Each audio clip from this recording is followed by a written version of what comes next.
извините.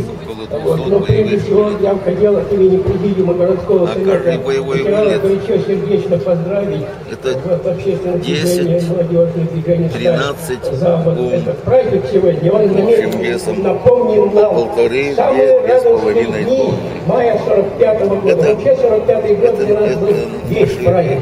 Вылеты вплоть до Берлина на такое дальнее мы расстояние. потеряли много своих друзей. Это зацели наши железнодорожные станции, это понятно, корабли. потому что война не игрушка, война тяжелая.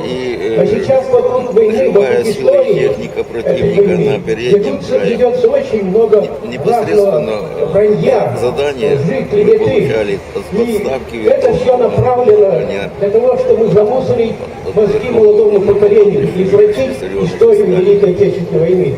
И сегодня я бы хотел особенно выразить большую радость от того заявления, которое сделали руководители молодежных движений, что будут отстаивать правду о Великой Отечественной войне. И это правильно, потому что связь поколений, это неразрывная. Ее до такой степени сократили, что фактически осталось одна армия. Прошлое, будущее до сих пор в Полтаве стоит. Поэтому мы Полтава за границей. Мы очень рады и благодарны за то, что вы к 30-летию победы в Великой Отечественной войне записали много ветеранов на пленку и запустили каждый год, тем более юбилейные годы, нас приглашали туда. Приходите, пожалуйста, к нам в любое время. Звоните домой, мы всегда придем и ночью по вашему зову.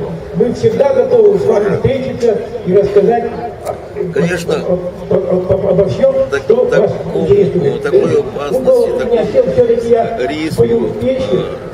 50-летие Победы Вадим Павленко написал стихотворение «Разговор к деду». Вот я придумал мелодию, в несколько месяцев люди находились в окопах, траншеях, в землянках.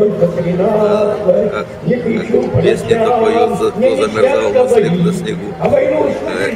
Я навек проклинаю, и как горизонты с противником, это очень серьезно. Видят пули пробитые твои.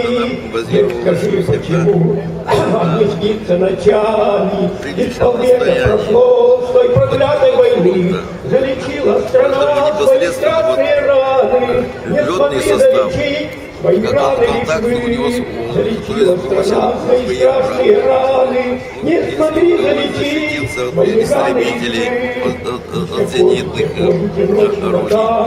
Ну, а технический состав, и поют под гармошку, конечно, опасные моменты, они и у нас были.